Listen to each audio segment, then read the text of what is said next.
Hearts are already almost certain of a third-place finish after a late winner against Dundee United at Tynecastle eased them 18 points clear of their closest challengers.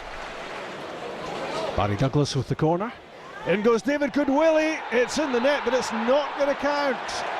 Chalked off, I think, for handball. Dundee United have started well at Tynecastle. Goodwillie's cross. In goes Douglas. They're ahead inside 6 minutes.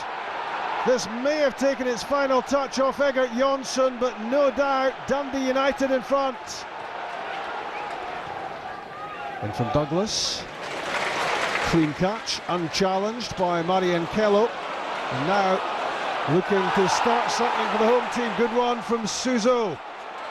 Riding the challenge, heading for the byline, and blocked by the legs of Pernice. Finding some form, the little Spanish winger.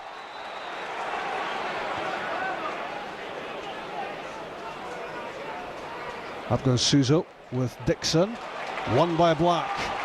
Stephen Elliott now. Fumbled by Pernice and Scatchell scores. In the second minute of stoppage time, right at the end of the first half. A rare mistake by Pernice. Wasn't helped out by his defence. Scatchell scores.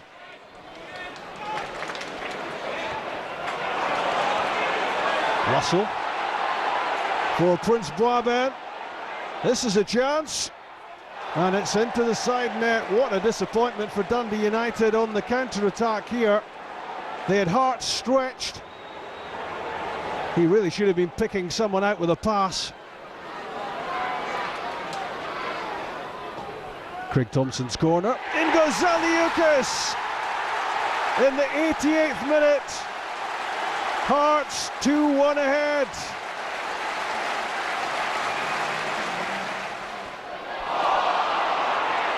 United haven't given up hope. In goes David Robertson. He was fouled surely by Palazuelos. That's a penalty. There's the hand on the shoulder. Spot kick given. And a red card for Ruben Palazuelos. It's Goodwillie, and it's saved by Marian Kello. The rebound goes wide as well. It was a poor penalty, and Dundee United missed their chance.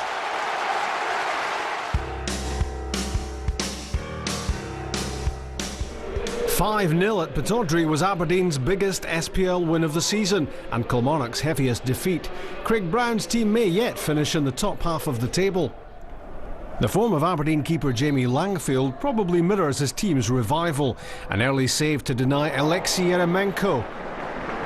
It was a swerving free kick and a good stop. This was the second of 4 consecutive home games for Aberdeen.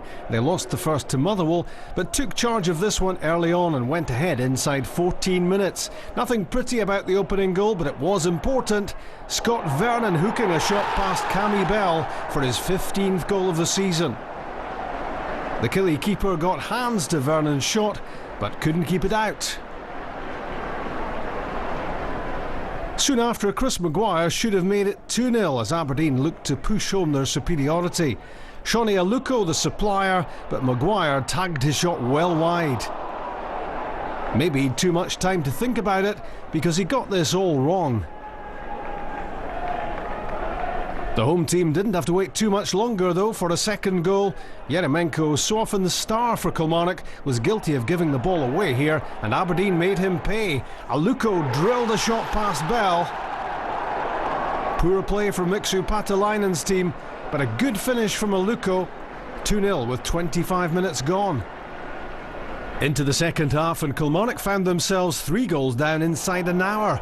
A long ball from David McNamee, and Maguire was brought down by Fraser Wright for a penalty. A yellow card for Wright was lenient from referee George Salmond. He clearly was one of the few inside the ground who didn't see that as a clear scoring opportunity. Still, Maguire did get his scoring chance from the spot and made up for his earlier miss. And that was 3-0 Aberdeen. They scored their fourth goal 20 minutes from time after Aluko got a second chance to get the ball in the box. His cross headed back into the mix by Vernon, and defender Rory McCardle did the rest. Neither team could probably quite believe what was happening by this stage. Aberdeen 4-0 up. Kilmarnock's day of misery wasn't quite complete. They'd made a major contribution to their own downfall already, but there was still time for Gary Hay to miss-hit a back pass and invite Aberdeen substitute Josh McGuinness to make it 5. His cool finish was impressive, in sharp contrast to Kilmarnock's overall performance. This was Aberdeen's day, and a top 6 place might not be beyond them.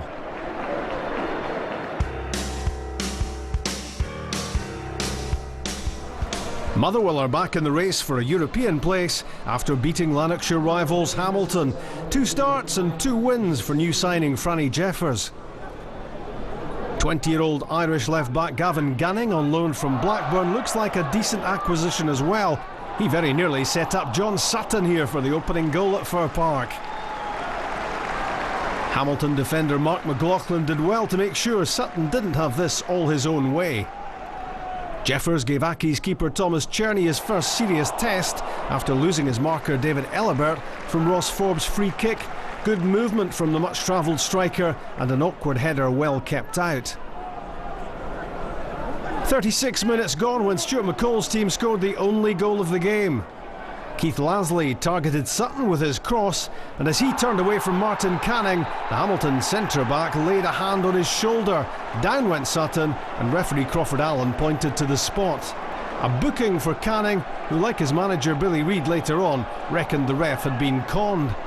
Certainly it wasn't the sort of contact which should have sent Sutton crashing to earth, but by the letter of the law, that's enough for a penalty. Sutton was unaffected by the Hamilton protests and sent Cherney the wrong way with the spot kick. His 9th goal of the season, and Aki staring at yet another blank Saturday.